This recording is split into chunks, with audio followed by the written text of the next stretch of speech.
الحمد لله رب العالمين والعاقبة للمتقين الصلاة والسلام على سيد الأنبياء والمرسلين خاتم النبيين محمد وعلى آلہ وصحبہ اجمعین اما بعد۔ میرے دینی اور ایمانی بھائیوں، بزرگوں اور دوستوں، ہم سب بارہا پڑھتے بھی رہتے ہیں اور سنتے بھی رہتے ہیں کہ رسول اللہ صلی اللہ علیہ وسلم پر جو کلام پاک نازل ہوا، جو شریعت ان کے ذریعے سے ہم تک پہنچی، وہ 23 سال کے عرصے میں پہنچی۔ دوسری امتوں پر جیسے کتاب ایک بارگی نازل کیا جاتا تھا، پوری کتاب ایک ساتھ نازل کی جاتی تھی، پورے احکام ایک ساتھ دیے جاتے تھے، اللہ کے رسول صلی اللہ علیہ وسلم کے ساتھ ایسا معاملہ نہیں تھا کہ 23 سال کے عرصے میں قرآن مجید نازل ہوا۔ جیسے جیسے حالات آتے تھے، جیسے جیسے مسائل رسول اللہ صلی اللہ علیہ وسلم کے ساتھ پائے جاتے تھے، جس طرح کے سوالات اللہ کے رسول صلی اللہ علیہ وسلم سے کیے جاتے تھے، ان ساری چیزوں کو سامنے رکھ کر قرآن مجید کی آیات نازل ہوتی تھی۔ اسی کے مطابق اللہ کے رسول صلی اللہ علیہ وسلم بھی لوگوں کو احکام بتایا کرتے تھے۔ چنانچہ ہم دیکھتے ہیں کہ شریعت جب ابتدا میں نازل ہوئی تو اس وقت اللہ کے رسول صلی اللہ علیہ وسلم کا بھی معمول تھا کہ جیسے حالات ہوتے تھے، انسان جس طرح کے سوالات لوگ آپ کے سامنے کرتے تھے، علاقے کے حالات کو بھی دیکھتے تھے، سامنے والے کے بھی حالات کو دیکھتے تھے اور اس کے مطابق احکام بیان کرتے تھے۔ چنانچہ اللہ کے رسول صلی اللہ علیہ وسلم جب نبی بن کر آئے تو آپ کو معلوم ہے کہ جاہلیت کا دور تھا، لوگ بت پرستی میں، بے حیائی میں، غلط رسوم اور رواج میں اور اخلاقی، نفسیاتی اور فکری بہت ساری بیماریوں میں مبتلا تھے، جس کی وجہ سے اللہ کی طرف سے جو احکام نازل ہوتے تھے وہ آہستہ آہستہ نازل ہوتے تھے، ایک ساتھ کوئی سخت حکموں کو نہیں دیا جاتا تھا۔ قرآن کی آیات پہلے اس زمانے کے حالات کے مطابق اترتی تھی، اس کے بعد پھر وہ آیت ختم کر کے دوسری آیت اللہ کی طرف سے نازل کی جاتی تھی۔ تو شریعت کا مسئلہ بڑا نازک ہے، قرآن مجید میں اس طرح کی آیات کی بھرمار ہے۔ مثلا پہلے جو عورت اگر اس کی شوہر کا انتقال ہو جاتا تھا، عورت کے شوہر کا انتقال ہو جاتا تھا تو سال بھر اس کو گھر کے اندر رہنا پڑتا تھا، گھر سے باہر نکلنا نہیں ہوتا تھا۔ والذین یتوفون منکم ویذرون ازواجا وصیۃ لازواجہم متاعا الی الحول غیر اخراج، جس کے شوہر مر جائیں تو اللہ کی طرف سے کہا گیا کہ ان کے شوہروں کے لیے وصیت ہے کہ 1 سال کا راشن پانی کا انتظام کرے، وہ عورتیں گھر میں رہیں، نکلے گی نہیں۔ بعد میں حکم بدل گیا اور کہا کہ والذین یتوفون منکم ویذرون ازواجا یتربصن بانفسہن 4 اشہر و10، اگر کسی کا شوہر انتقال کر جائے تو 4 مہینے 10 دن وہ گھر میں رہے گی، اس کے بعد پھر نکلے گی۔ تو حکم بدل گیا۔ ایسی پہلے زنا اگر کوئی عورت کرتی، زنا ثابت ہو جاتا تو زندگی بھر گھر میں رکھا جاتا تھا۔ واللاتی یاتین الفاحشۃ من نسائکم فاستشہدوا علیہن 4 منکم فإن شہدوا فامسکوہن فی البیوت حتی یتوفاہن الموت او یجعل اللہ لہن سبیلا۔ اگر کوئی عورت فحش کام کرتی، 4 گواہ سے ثبوت ہو جاتا تو سال بھر اس کو گھر میں رکھا جاتا تھا۔ بعد میں دوسری آیت نازل ہوئی کہ اگر وہ غیر شادی شدہ ہے تو ان پر 100 کوڑے لگائے جائیں، شادی شدہ ہے تو رجم کیا جائے۔ تو ایسے بہت سارے احکام ہیں، کچھ تو قرآن میں اب بھی باقی رکھے گئے ہیں تاکہ لوگوں کو معلوم ہو جائے، کچھ آیات قرآن ہی سے ہٹا لی گئی ہے۔ تو یہ قرآن کا بھی لہجہ تھا، قرآن کا بھی طرز تھا، اس کے بعد اللہ کے رسول کی زندگی میں بھی ایسے ہی ہوتا تھا۔ اللہ کے رسول صلی اللہ علیہ وسلم نے شروع میں بہت سارے احکام کے دینے میں بعض مرتبہ سختی کی۔ جب شرک بہت تھا تو شرک سے روکنا تھا، تو اللہ کے رسول صلی اللہ علیہ وسلم نے قبرستان جانے سے روکا۔ قبرستان جانے سے روکا، کیوں روکا؟ کہ قبرستان میں جائیں گے تو لوگ بت پرستی کر سکتے ہیں، تو اس لیے کہا کہ کنت نہیتکم عن زیارت القبور فزوروها فإنها تذکر الموت۔ بعد میں اجازت دے دی اور کہا پہلے میں تمہیں قبرستان کی زیارت سے روکتا تھا، اب جائیے، اس سے دل کو نصیحت ملتی ہے، عبرت ملتی ہے، دل نرم ہو جاتے ہیں۔ ایسے ہی جب شراب ایک بار کی حرام نہیں ہوگی، شراب کے سلسلے میں پہلے نماز میں شراب پینے سے روکا گیا، پہلے شراب کی برائی بیان کی گئی، شراب نماز میں پینے سے روکا گیا، پھر شراب کی مکمل حرمت آئی۔ جب شراب کی حرمت آئی تو اللہ کے رسول صلی اللہ علیہ وسلم نے ابتدائی دور میں شراب کے جو برتن تھے اس کو بھی استعمال کرنے سے روکا تاکہ شراب کی نفرت دل میں بیٹھ جائے۔ پھر بعد میں آہستہ آہستہ حکم دیا گیا۔ عورتوں کے مسائل میں پہلے عورتیں برقع نہیں پہنتی تھی، بغیر برقعے کے باہر آتی تھی، بعد میں پردے کی آیت نازل ہوئی۔ حضرت عمر کہتے ہیں، بخاری شریف کی روایت ہے، ایک مرتبہ حضرت سودا رات میں گزر رہی تھی، وہ لمبی تڑنگی عورت تھی۔ حضرت عمر نے کہا کہ اے سودا، میں جانتا ہوں تو کون ہے، یعنی وہ چاہتے تھے کہ پردے کے بارے میں احکام نازل ہوں۔ بار بار صحابہ بھی مطالبہ کر رہے تھے کہ بہت سے بے حیائی کے مسائل ہو رہے ہیں تو پردے کے بارے میں آیات نازل کی جائے۔ بعد میں پردے کی آیت نازل ہوئی، اسی لیے حضرت عائشہ کے ساتھ واقعہ پیش آیا تھا، ایک جنگ میں وہ چھوٹ گئی، لوگ چلے گئے، وہ کہیں گئی ہوئی تھی، بعد میں آئی تو دیکھا لوگ چلے جا چکے، وہ تنہا رہ گئی، اپنی جگہ پر بیٹھ گئی۔ ایک صحابی کو اللہ کے رسول نے پیچھے چھوڑا تھا تاکہ جو چیزیں باقی ہیں اس کو اٹھا کر لائیں، جو لوگ ادھر ادھر منتشر ہو چکے ہیں ان کو لائیں۔ تو وہ صفوان بن معطل صحابی تھے، وہ آئے تو انہوں نے حضرت عائشہ کو اس حالت میں دیکھا تو انا للہ و انا الیہ راجعون کہا۔ حضرت عائشہ کہتی ہیں کہ وہ مجھے پہچان گئے، وجہ ہے کہ پردے کی آیت کے نازل ہونے سے پہلے وہ مجھے دیکھا کرتے تھے۔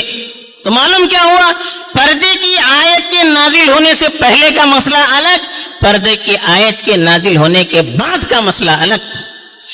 بخاری شریف میں حضرت عائشہ کے بارے میں آتا ہے، وہ طواف کرتی تھی تو الگ تھلگ کرتی تھی، اور عورتوں کے بارے میں آتا ہے کہ رات میں عورتیں طواف کرتی تھی جب مرد وغیرہ نکل جاتے تھے، جب کعبۃ اللہ میں داخل ہونا ہوتا تو سارے مردوں کو باہر کیا جاتا، پھر عورتیں نازل ہوتی تھی۔ یہ بخاری شریف کی روایت ہے۔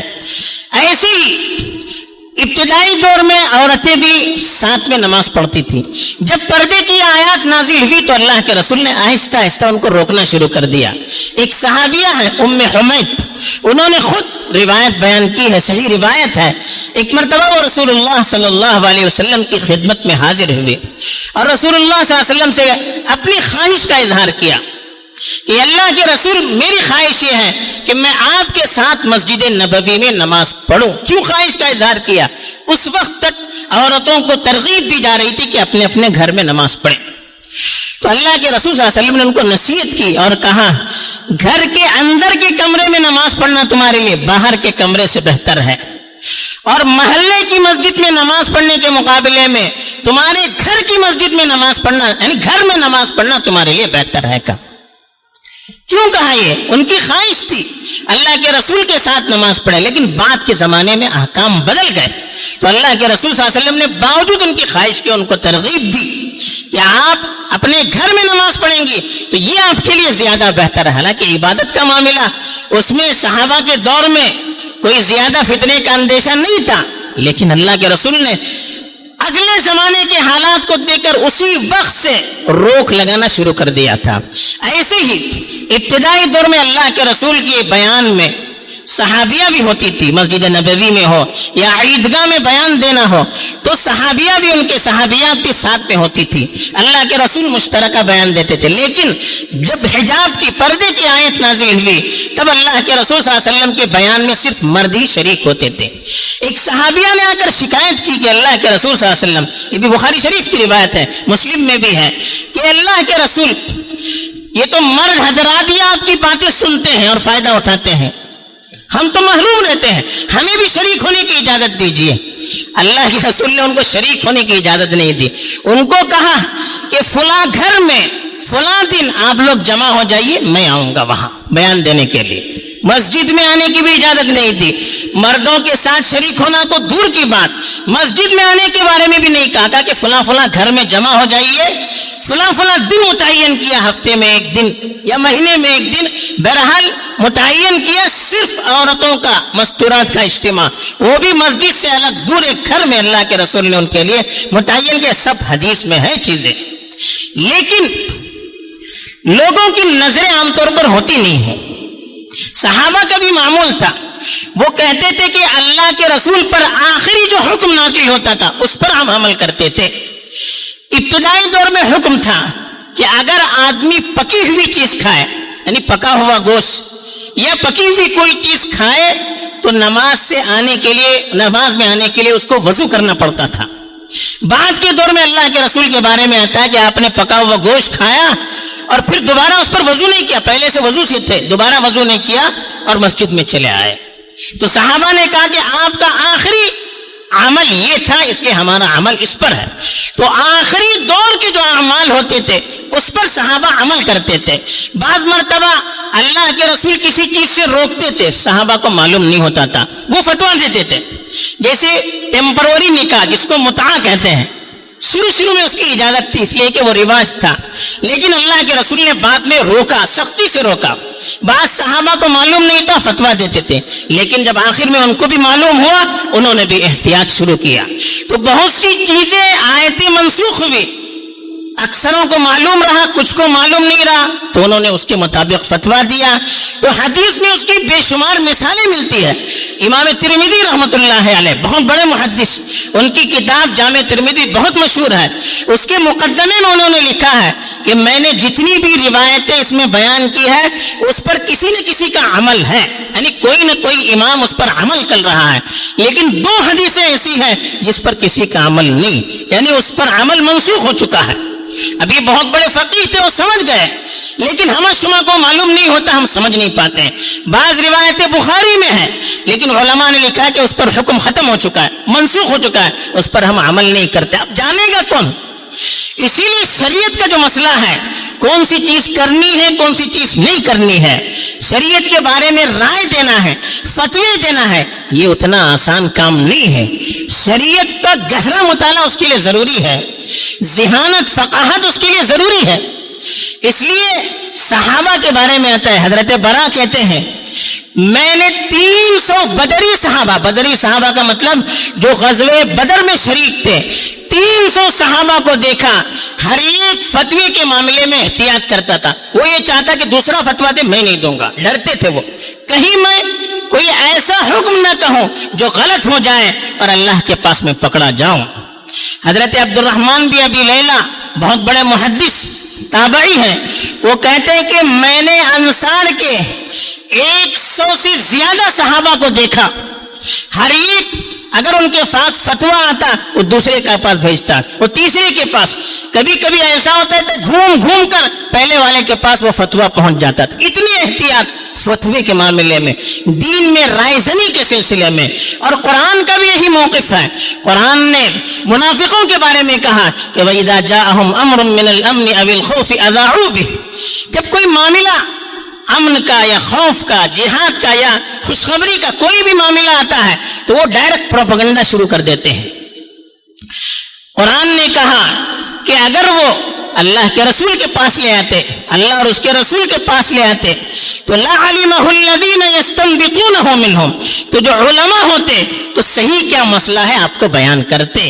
وہ قرآن ہمیں مشورہ دے رہا ہے، ہر آدمی رائے زنی نہ کرے، ہر آدمی شریعت کے بارے میں باتیں نہ کرے، جو متخصص ہیں، اسپیشلسٹ ہیں، علماء ہیں، وہ جن کا گہرا مطالعہ ہے، وہ مطالعہ کر کے اپنی کوئی رائے دے شریعت کی روشنی میں۔